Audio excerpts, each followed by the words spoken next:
విశాఖ జిల్లా విశాఖ నగరంలో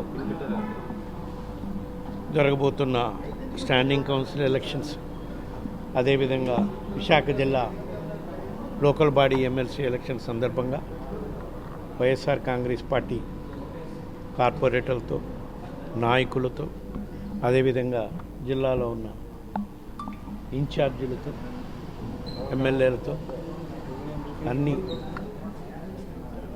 విధాలుగా మన పార్టీ అభ్యర్థుల గెలుపుకి కృషి చేయాలని చెప్పి ప్రత్యేకంగా సమావేశం ఏర్పాటు చేయటం జరిగింది.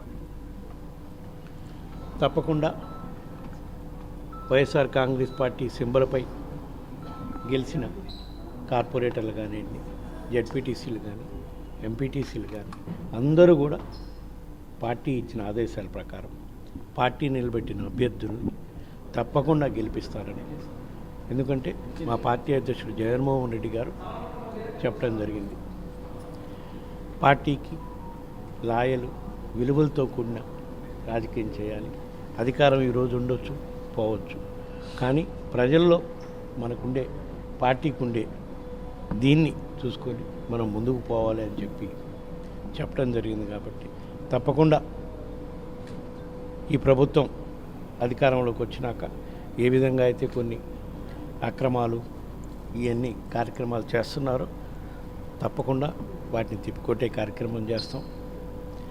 ఈ ఎలక్షన్లో పార్టీ నియమాలకి, పార్టీ ఇచ్చిన సందేశానికి కట్టుబడి మా జగన్మోహన్ రెడ్డి గారు పెట్టిన అభ్యర్థుల విజయం తప్పకుండా సాధిస్తామని చెప్పి ఈ సందర్భంగా తెలియజేసుకుంటాం. స్థానిక సంస్థల ఎన్నికలకు సంబంధించి చూసుకున్నట్లయితే క్యాంపు రాజకీయాలు మొదలుపెట్టారని తెలుస్తుంది. వాళ్ళు అందరినీ కూడా అవసరమైతే వాళ్ళని కొనుగోలు చేసేందుకు కూడా సిద్ధపడుతున్నారని వార్తలు వస్తుంది. ఏ విధంగా ముందుకు వెళ్ళిపోతారు? తప్పకుండా స్వామి, మేము విలువలతో కూడిన రాజకీయం చేస్తామని మా పార్టీ అధ్యక్షుడు జగన్మోహన్ రెడ్డి గారు చెప్పడం జరిగింది. దానికి అనుగుణంగానే స్థానిక సంస్థల ఎమ్మెల్సీ ఎలక్షన్ల వరకు వచ్చేళ్ళకి మాకు మామూలుగా అయితే అసలు 80% ఓటింగ్ వైఎస్ఆర్ కాంగ్రెస్ పార్టీ సింబల్పై గెలిచిన వాళ్ళదే ఉంది. దాన్ని బట్టి మీరు చెప్పండి, ఇప్పుడు అవతల పార్టీ కూటమి తరఫున అభ్యర్థిని పెడుతున్నారంటే వాళ్ళు ఎటువంటి రాజకీయం చేయటం కోసం అభ్యర్థిని పెడుతున్నారు అంటే డబ్బు ఆశ చూపించి, పదవుల ఆశ చూపించి మా పార్టీ సింబల్పై గెలిచిన వాళ్ళని కొనుగోలు చేయటమా, ఏం చేసే కార్యక్రమం చేసి ఎట్లయినా గెలవాలి అని వాళ్ళు కుట్రపూరితంగా చేసే కార్యక్రమం చేస్తున్నారు. దానికే కదా మేము చెప్పాం, మా పార్టీ అధ్యక్షుడు జగన్మోహన్ రెడ్డి గారు ఇచ్చిన ఆదేశాల ప్రకారం మా పార్టీ సింబల్పై గెలిచిన ప్రతి ఒక్క వైఎస్ఆర్సీపీ నాయకుడు తప్పకుండా మా అధ్యక్షుని ఇచ్చిన పిలుపు మేరకు పార్టీకి లాయల్గా ఉంటారు. తప్పకుండా పార్టీ తరఫున నిలబడ్డ, స్టాండింగ్ కౌన్సిల్లో నిలబడ్డ 10 మంది కానివ్వండి, రేపు ఎమ్మెల్సీ ఎలక్షన్లో నిలబడబోతున్న మా సీనియర్ నాయకుడు బొత్స సత్యనారాయణ గారు మంచి మెజారిటీతో గెలుస్తారు. మా పార్టీపై ఏ విధంగా నమ్మకంతో ప్రజలున్నారో దాన్ని గెలిపించి నిరూపిస్తారని చెప్పి కూడా మేము ఈ సందర్భంగా తెలియజేస్తాం. స్టాండింగ్ కమిటీకి సంబంధించి చూసుకున్నట్లయితే కొంతమంది కార్పొరేటర్లు సైతం కూడా వాళ్ళు పార్టీలో జాయిన్ చేసుకున్నారు.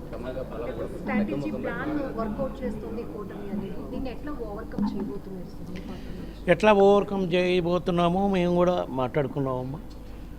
సరే, వాళ్ళు కుట్రపూరితంగా ముందే అనుకున్నాం కదా, కొంతమంది కార్పొరేటర్లు తీసుకున్నారు, మీకు తెలుసది.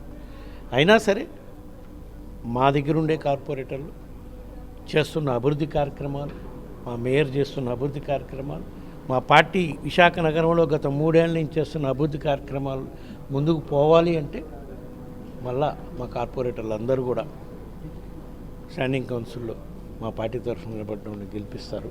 తప్పకుండా ఇప్పుడు చేపట్టిన అభివృద్ధి కార్యక్రమాలన్నీ కూడా ముందుకు తీసుకుపోవాలి. Please subscribe Telugu politics.